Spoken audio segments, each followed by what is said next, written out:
A cidade de São Paulo precisaria de 358 mil novas moradias para zerar seu déficit habitacional. Enquanto isso, no centro da cidade, estima-se que existam milhares de edifícios e galpões abandonados. No último dia 24 de junho de 2019, 4 ativistas da luta por moradia foram presos, envolvidos em um processo que associa movimentos sociais ao crime organizado. Entre as vítimas desse procedimento estavam a líder do movimento do Sem Teto no centro, Carmen Silva, e a produtora cultural Preta Ferreira. É com elas que eu vou conversar hoje. Boa noite, Carmen. Boa noite. Boa noite, Preta. Boa noite. Muito prazer ter vocês aqui. Eu queria que você explicasse um pouco para as pessoas como é que o movimento de base funciona. Bem, Haddad, na década de 90, o Centro Financeiro de São Paulo se transfere para Paulista. E quando o Centro Financeiro se transfere, obviamente a cidade fica abandonada. O velho, né? O Centro Velho fica abandonado. E quando eu comecei a participar do movimento Moradia, a gente tem um marco regulatório. Foi no auge da marcha do ICMil, para discutir a questão também do ICMS, dos 10% do ICMS, né, que é o imposto sobre mercadoria que todo estado tem. E esses 10% foi aprovado para vir para a moradia. Tem a questão também, começa já a se discutir o Estatuto da Cidade, já se começa a discutir o ECA, né, que é o Estatuto da Criança e do Adolescente. Nós temos um marco, as conferências. Em 2000 começa os conselhos municipais, os conselhos de habitação, tanto estadual como... Então, existe um marco regulatório. Um movimento de moradia organizado não tira da cabeça de alguém, vou ser líder, vou fundar um movimento, não. E há também uma discussão sobre a cidade, sobre o urbanismo. Então, nessa década de 90, o centro de São Paulo, Centro Velho, estava totalmente abandonado. E nós começamos a estudar. Passava ali sobre o viaduto do Chá, acho que 3 milhões de pessoas com pressa, dava 17h30, com pressa para pegar o ônibus ou pegar o trem para ir embora para a Zona Leste, para a Zona Sul, para os fundões. Mas por que o trabalhador de menor renda ele tem que morar em bairros afastados? Se a gente já tem uma cidade completamente pronta, urbanizada, com equipamentos públicos, que não é simplesmente pegar um montante de pessoas, colocar num bairro para morar, se não tem ônibus, se não tem faculdade, escola, posto de saúde, comércio, não muito tem importante, cidade, não tem cidade na realidade. Então, nós começamos a dizer o porquê. Vamos então vamos ocupar esses prédios. E quando a gente fala ocupar, nós não ocupamos nenhum prédio que estivesse com sua função social ativa, né? Porque um proprietário, mesmo pode ser poder público, pode ser particular, ele tem obrigações. Assim como ele tem direito à propriedade, ele também tem obrigações com a propriedade. Ele tem o direito de gozar, que ele pode alugar, dar, vender, emprestar, fazer o que quiser. Mas ele tem deveres, pagar IPTU, conservar, né? Então, quando nós ocupamos, a gente ocupa com essa característica, devendo imposto, né? Abandonado, sem função social, e o que nós fazemos é dizer a essa família, acima de tudo, que mesmo a gente ocupando, a gente ocupa por 2 motivos. Primeiro, para denúncia, por falta efetiva de um programa habitacional efetivo, e por necessidade. Então, quando a gente ocupa, a gente tem uma certeza que a gente pode ser reintegrado, ocupando a qualquer momento, e que nós vamos a todo custo e com nossa própria gestão, fazendo com que aquele prédio fique legalizado, fazendo negociações, e a primeira negociação começa com o juiz, quando se faz um boletim de ocorrência, e desse boletim de ocorrência vai gerar um processo de reintegração de posse, e ali a gente vai mostrando ao juiz o porquê que nós ocupamos. Preta, você... Com 10 anos, você está diante de um desafio enorme, que é cuidar dos teus irmãos mais novos, sem tua mãe, que saiu de uma situação de violência doméstica para tentar a vida em São Paulo, passa 5 anos sem vê-la. Quando você chega em São Paulo, você chega com esperança de dias melhores, você está com medo, o que você sente nesse momento? Primeiro, quando eu chego em São Paulo, eu a primeira coisa que eu penso é, vou estar com a minha mãe, né? Eu e meus irmãos. Vocês se correspondiam? Eu fui antes visitá-los para acertar a vinda deles. E aí meu pai vem ver realmente se eu tenho essa condição de trazer. Se você tinha condições de trazer. Isso. E aí eu me Vocês vêm de ônibus? Alguém de ônibus. De ônibus. De ônibus. Eu tenho uma mãe e eu vou ficar perto da minha mãe. E aí começa todo aquele processo de morar em ocupação, de pertencer, de conhecer, de saber o que era. Quando eu vim de lá de Salvador para cá, eu acreditava que a mulher preta, ela tinha nascido para ter filhos, casar e trabalhar num emprego de o mínimo que for, sabe? Aqueles empregos, o resto, o mais baixo. Então, eu não acreditava que eu poderia fazer uma faculdade, porque eu acreditava que era só para branco e só para elite. Com 15 anos, você não pensava em fazer faculdade? Não, porque eu acreditava que não era para mim. Isso foi o que a sociedade colocou na minha cabeça. E aí eu conheci depois... Vou fazer um serviço menor, vou casar e ter uma vida... Era isso que eu acreditava, que minha vida estava reservada para isso. E aí depois do movimento eu fui tomando conhecimento de o que era empoderamento, do que era direitos que eu tinha, de que eu podia fazer uma faculdade. E aí o movimento me trouxe tudo isso. Então eu fui crescendo dentro do movimento, me empoderando, sabendo, lutando pelos meus direitos constitucionais. E aí depois que eu passo essa fase, eu me formei na universidade, aí eu trabalho para o movimento para devolver tudo para retribuir, tudo que o movimento me deu. Então, como eu trabalho com arte, com música, com cultura em geral, eu quis levar esse mundo para dentro do movimento e quis levar o movimento para dentro do meu mundo, para ambas as partes se conhecerem e desmistificar. Porque o pobre, ele acha que artista é diferente, não é igual, e o artista também, algumas com seus preconceitos, por não saber, por não ter ciência do que era o movimento, não conhecia, não sabia do desconhecido. Então eu juntei os dois mundos. Juntei o meu trabalho com a minha luta. Com 15 anos você vive uma mudança. Né? Você está num estado que 70% das pessoas são negras, afrodescendentes, e vem para um estado mais rico, em que metade, proporcionalmente, é afrodescendente. São Paulo, o estado deve ter 35, mais ou menos. Metade da Bahia, proporcionalmente. Sim. Para uma menina de 15 anos negra, você sentiu uma mudança? A tua cor de pele passou a ser uma variável que você passou a considerar de uma outra maneira? O que aconteceu na tua percepção? Não houve muito não, porque a Bahia também é um estado racista. É? A Bahia é racista também. As meninas com cabelo como o meu na Bahia, para ter essa identidade, demora um certo tempo, porque você nunca é escolhida para dançar quando você é criança na escola, você sempre é mais feia porque seu cabelo é assim. Então, em São Paulo eu vivi a mesma coisa, não houve grande diferença. Ou seja, não teve uma ruptura? Não houve uma ruptura de racismo, não. Aqui é mais forte, é mais pesado. Mas já vim calejada, já acostumada, trazendo essa hereditariedade, essa herança. Não houve uma grande diferença. E você foi para a escola pública, terminou o ensino médio? Para a escola pública, estudei no Caetano de Campos, Consolação. E lá eu também sofria muito preconceito porque eu era sem teto. Porque eu morava numa ocupação. E aí eu brigava muito na escola. Porque eu não tinha noção de como me livrar disso, né? Então eu falei, vocês vão ficar me tirando? Então toma. Saía batendo todo mundo. Aí depois eu falei, não, vou fazer outra estratégia. Fiz uma festa junina, dentro da ocupação 9 de julho. Foi a primeira festa que teve, aberta ao público. Você que organizou? Ensaiei a quadrilha do pessoal dos moradores. E aí chamei a escola inteira, chamei o bairro todo. E aí eles passaram a frequentar a ocupação. E aí viram que não era nada daquilo. A escola inteira não queria sair mais da ocupação. E pararam de... Os estudantes? Chamou o professor também? Todos, diretores, todos. Para conhecer a realidade. Para conhecer. Através da arte, né? E aí é onde nasce o meu apelido de Mainha. Porque ao invés deles quererem ir embora, eles não iam mais embora, os pais iam ver onde é que eles estavam. E estavam lá? Estavam na ocupação. E quando você conclui o ensino médio numa outra situação, então?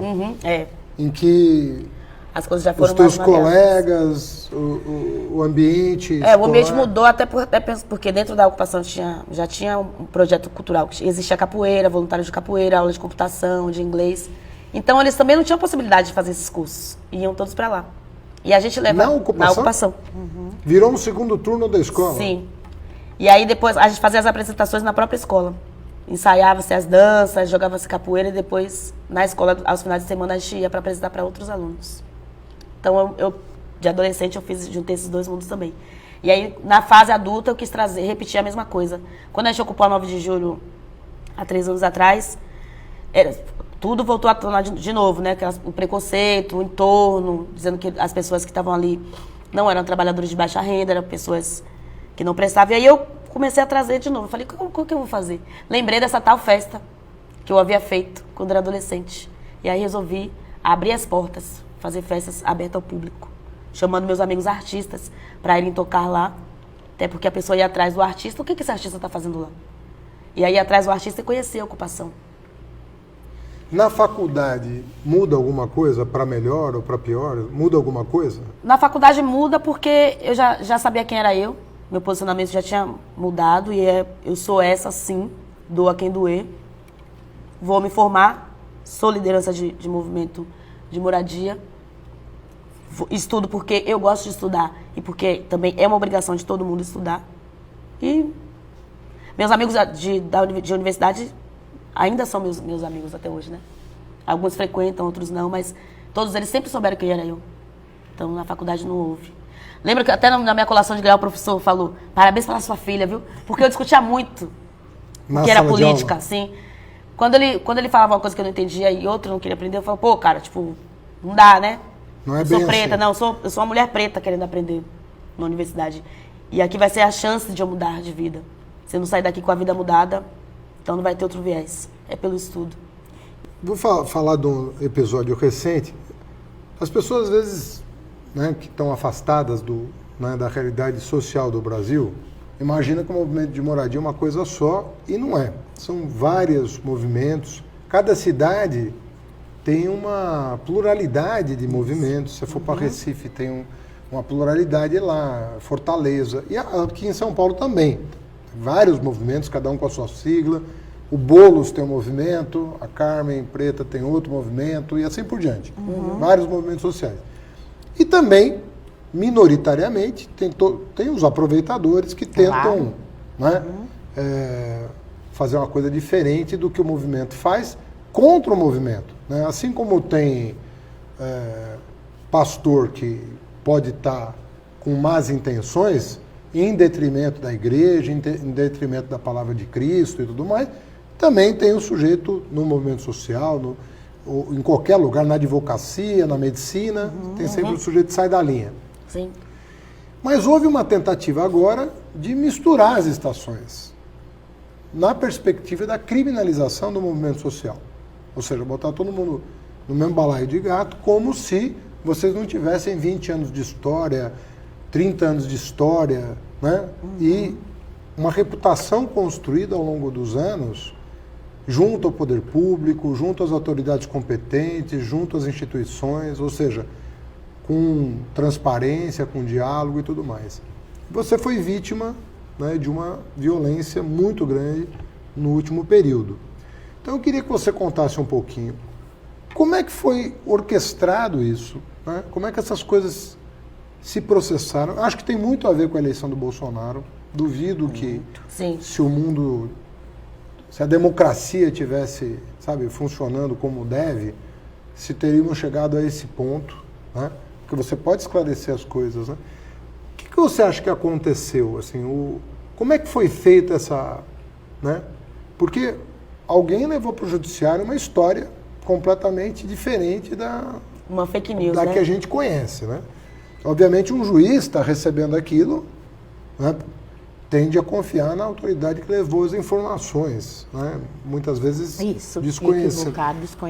Como isso aconteceu, Preta? Como é que você recebeu a notícia, em primeiro lugar, de que eu estava presa, de que você tinha uma autoridade lá batendo na porta da tua casa e falar, olha, eu vim aqui para te levar para uma... Nem foi assim. Se fosse assim, seria ótimo. Nem foi assim? Não. Minha casa foi invadida com policiais com arma em punho, crianças dormindo, mandando todo mundo sair dos quartos e vir para a sala, reviraram toda a minha casa. Houve um exagero, né? Sendo que eu já tinha sido chamada para depor o ano passado. Todas as vezes que me chamaram para comparecimento no day que eu fui, sem a presença de nenhum advogado, porque eu sei que eu sou inocente. Me chamaram para esclarecimento, eu fui lá prestar esclarecimento. Você foi sem advogado? Sem advogado. Foi falar o Sim. que você sabe da vida, né? Sim. E no dia 24, 6 horas da manhã, me deparo com a polícia dentro da minha casa, revirando tudo, levando minhas coisas, procurando a minha mãe, procurando meus irmãos. E fui levada ao DEIC para prestar depoimento. Quando Até aí era o quê? Uma condução coercitiva. Exatamente, coercitiva. Quando chegou lá, eu não pude sair para ir ao toalete porque falaram que eu estava presa. E eu quis saber o porquê que eu estava presa. Quando entraram na minha casa, eu falei, quais são os papéis que autorizam vocês a estarem aqui dentro da minha casa? Não deixaram eu ver. Não deixaram meus irmãos, pegaram o celular para avisar, para chamar alguém para avisar o que a gente estava sofrendo naquele momento. E houve-se um exagero em pegar todos esses movimentos e colocar no mesmo funil. Eu não sou responsável por todos os movimentos, eu sou responsável pelo que eu falo e pelas minhas ações dentro do MSTC. Eu posso responder por eles, pelo MSTC. Pelas outras siglas, não. Não conheço, nunca trabalhei. Não posso tomar a frente e nem pagar por um crime que eu não cometi. O responsável pela queda daquele prédio não foi o MSTC, não sei quem é, não quero saber, não conheço essas pessoas. Nunca vi na minha vida. Você está falando do prédio do Wilton Paes, que foi o grande... Que segundo eles foi o estupim para essa prisão, para essas prisões. Então, é assim, pegaram a gente, jogaram no navio negreiro, dar uma resposta para a sociedade. Qual foi a resposta que a sociedade teve? Só prenderam mais gente preta, porque é mais fácil. Engraçado que o Ananias ficou foragido 1 ano.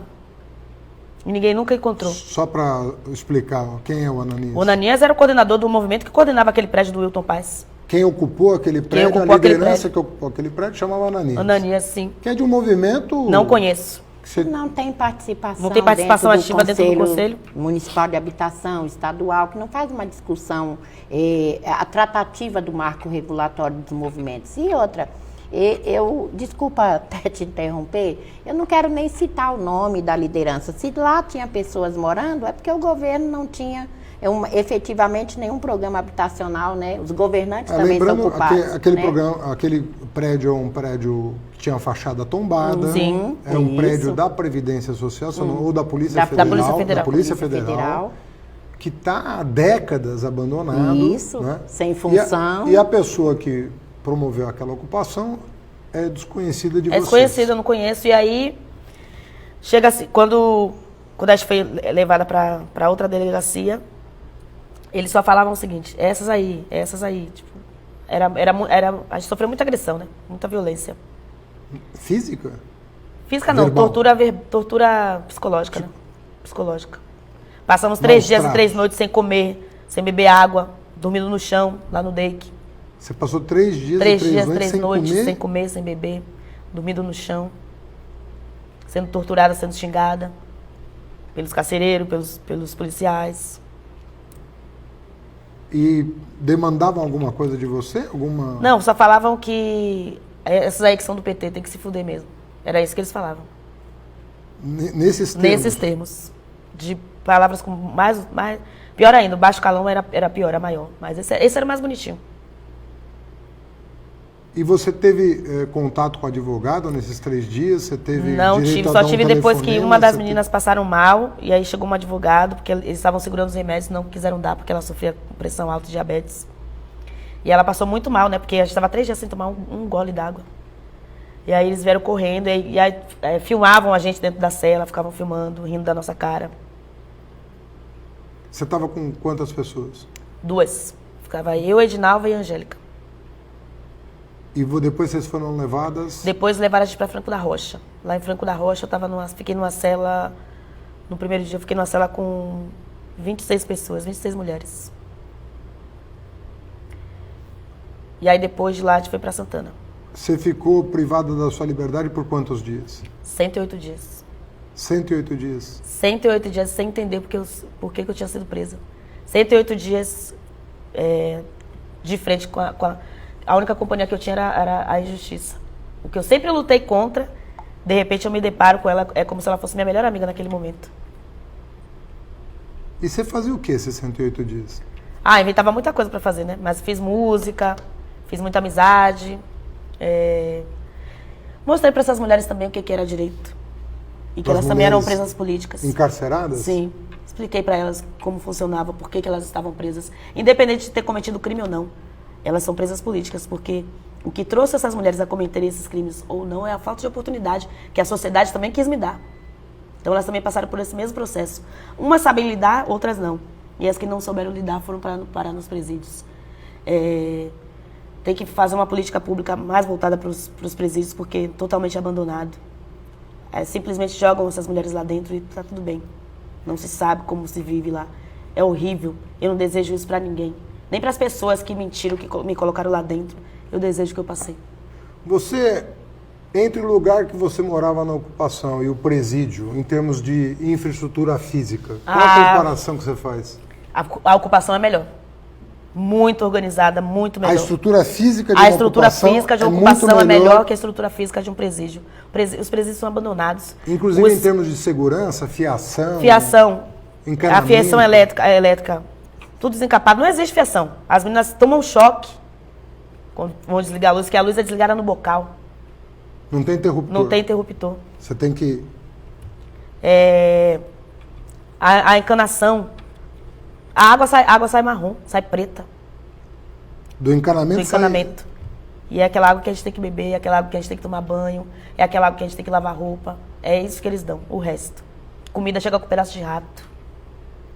Cada pavilhão recebeu um pedaço do corpo do rato, lá em Franco da Rocha. Comida chega azeda. A gente não pode chamar aquilo de comida, né? Há um desperdício, porque todos os dias dentro dos presídios jogam-se toneladas de comida fora. Enquanto isso, existem milhares de pessoas passando fome, morrendo de fome. A comida vem do interior, todos os dias. Você sentiu vontade de organizar aquelas pessoas no período que você estava lá dentro? Eu organizei, né? Não senti vontade, eu organizei. Você chegou a organizar? Sim, dentro de onde eu fiquei, eu montei um movimento com as companheiras, né? E qual era a pauta de reivindicação? Reivindicava tudo, Haddad. Tudo que era direito, eu reivindicava. O que não existia no regulamento de SAP, eu não fazia dentro do presídio. Você estudou? Estudei. Estudou? Estudei, sim, porque eu queria saber onde eu estava. Já que eu estava presa, eu tinha que viver o que eu estava vivendo. Aquele era meu novo mundo, então eu coloquei meus pés no chão e fui viver o que estava acontecendo comigo. Eu sei muito bem do momento histórico, do momento político. Você foi aprender quais eram os seus direitos? Quais eram os meus direitos, quais eram os meus deveres, porque assim como aqui fora a gente tem direitos e deveres, lá dentro eu também tinha que ter. Então eu não quis ser egoísta, então fui explicando para todas elas, para todo mundo. Você lembra de algum episódio com alguma autoridade do...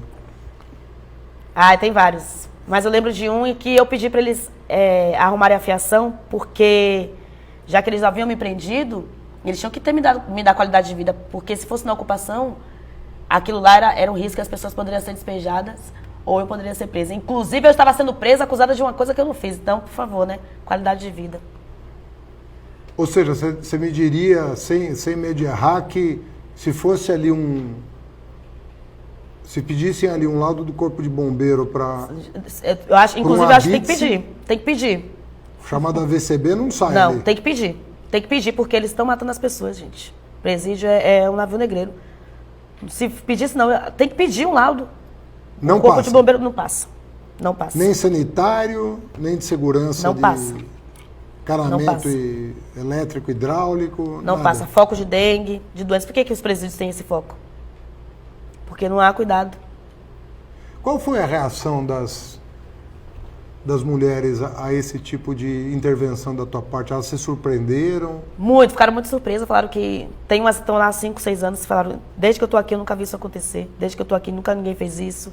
Falei, pois é, vocês também podem fazer. Não tem que esperar alguém chegar para fazer no seu lugar. Você pode exigir. Você acha que chegou uma hora que você passou a ser um incômodo lá dentro? O teu HC saiu por isso ou você acha o quê? Eu acho que finalmente a justiça começou a olhar, né?